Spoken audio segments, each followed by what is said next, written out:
plus en plus d'étrangers dans le monde. Moi-même, si je suis arrivé en retard, il faut que je vous dise tout. C'est à cause de ma femme. Oui. C'est toujours la cause des femmes. C'est vrai? Ah oui. Est-ce que tu peux préciser? Ces choses ne va pas, c'est toujours la cause des femmes. Et je ne suis pas la seule à le Tu as dire. expérimenté ça? Ah bah oui. Alors moi-même, j'ai un petit peu de difficulté. Dans une population générale, je n'arrive pas à distinguer les hommes des femmes. Je n'arrive pas à distinguer les Noirs des Arabes, des Juifs. Je n'arrive pas à reconnaître. Pour moi, ils sont pas identifiables. Hein? Sauf s'ils portent la kippa. Et donc, dans mon travail de psychiatre au quotidien, sans clients, hélas, comme il n'y a pas de blanc qui vient me voir, je reçois tous les Arabes et tous les Noirs. Je sais. Oui. Et alors, comme ils sont quand même poursuivis par la police, est-ce que vous êtes déjà mis dans la peau, non pas seulement de John Malkovich, mais d'un Noir et d'un Arabe? Le matin, quand je me lève, premier exercice, je me mets dans la peau de Malcolm X, par exemple. Alors, pas Barack Obama, nécessairement, mais... il est trop métissé. Un Noir que je crois dans la rue, je me mets dans sa peau. Qu'est-ce qu'il est appelé à vivre aujourd'hui? Ou je me mets peut-être plus précisément dans la peau d'un Algérien. J'ai dans ma clientèle des dizaines d'Algériens. C'est les plus malheureux des hommes. Ils ne sont pas les bienvenus ici. Et donc, ils passent leur vie clandestine à travailler au noir, 10 € sur le marché de la place Broglie, à travailler comme des Turcs, comme des Arabes, pour 10 €. Et je me dis, mais comment ils font pour tenir? Comment ils font pour avoir une telle énergie de survivance? Et ils me donnent de la force. Alors, je ne leur dis pas, parce que... Alors, ils ne me règlent pas. On fait le tiers payant. Et donc, ils ont l'aide médicale d'État, ce qui fait qu'ils viennent chez moi sans argent, en tout cas pour la négociation de la consultation, et c'est la sécurité sociale qui me paye quelques semaines plus tard, à la condition que j'accepte de les recevoir pour le tarif opposable. Est-ce que vous savez combien coûte une consultation chez un psychiatre aujourd'hui? La base. 50-60 €. 51,70. Ah ouais. Alors, pour un docteur, c'est rien, je veux dire. Les docteurs, ils se disent, mais je me ruine. Si je reçois des gens à 51,70 €, je perds de l'argent. Beaucoup de docteurs comptent comme des taximans. Ils ont un compteur de la Mais là, vous dites qu'il est pour les psychiatres. Là, vous parliez que des psychiatres. Le psychiatre, Ouais. 51,70. Il y a pas mal de psychiatres qui dépassent. Ah oui.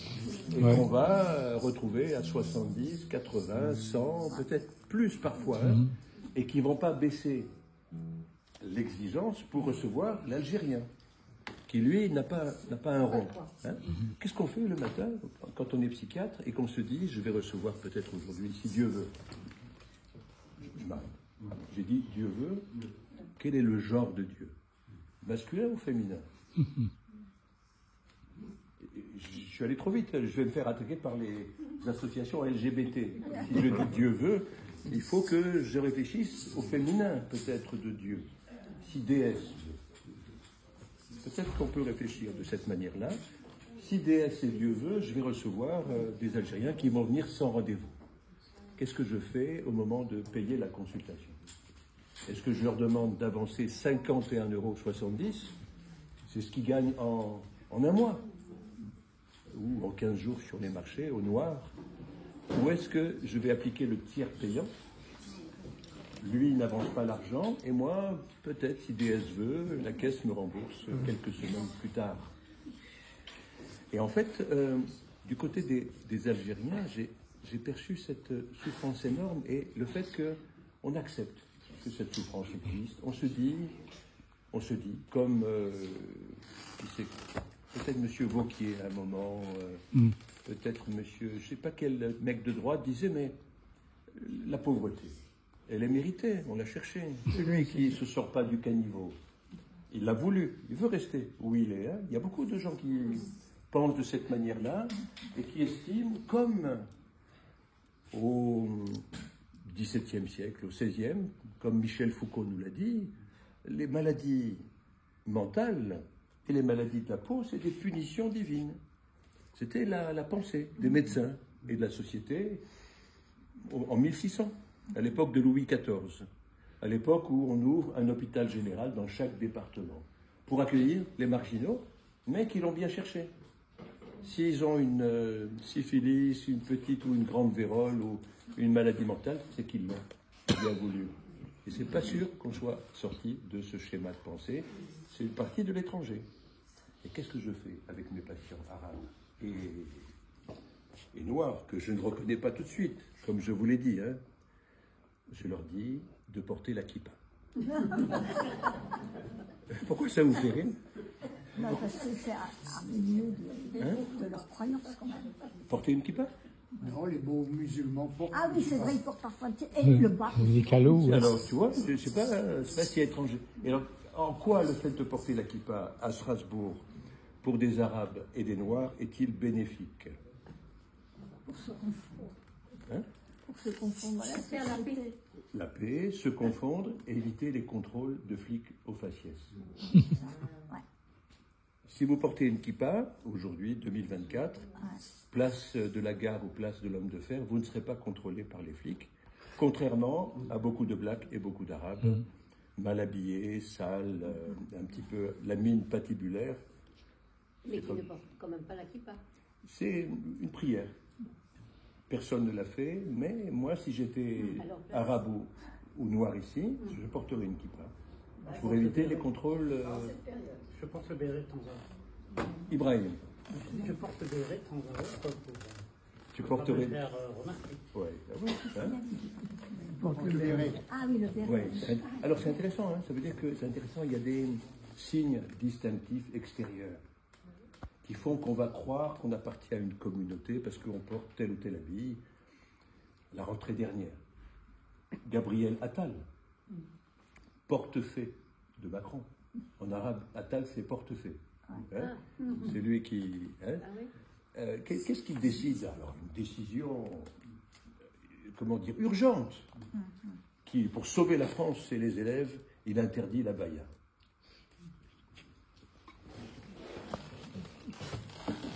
Et alors, qu'est-ce que j'ai fait? Alors moi j'étais en colère, Je me dis, mais merde, il n'y a pas plus urgent à faire à l'école? Ah, attendez, le camis. C'est pour faire croire. Ouais. J'ai un petit peu grossi. Hein.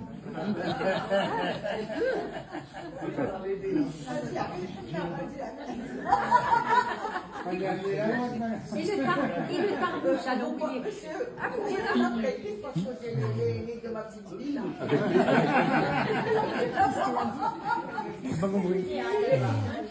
voilà, le camis, le saponi. C'est pas ce tarbouche. C'est pas ça? C'est pas le tarbouche. Non, c'est le saponi du Moyen-Âge. Le chapeau, il va pas. Ça va pas, oui. On parlait d'étrangers. Hein.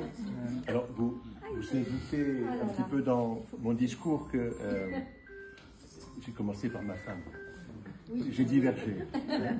Vous m'excusez, j'ai juste une permission de 2 heures. Je retourne à l'EHPAD après. Je vais laisser sortir pour 2 heures.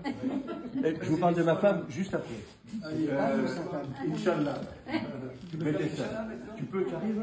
Attends, il faut que je cherche les notes parce que c'est... Je me souviens plus dans quelle tonalité. Vous ne pouvez pas savoir quelle émotion je ressens parce que j'ai la feuille de chou qui est là.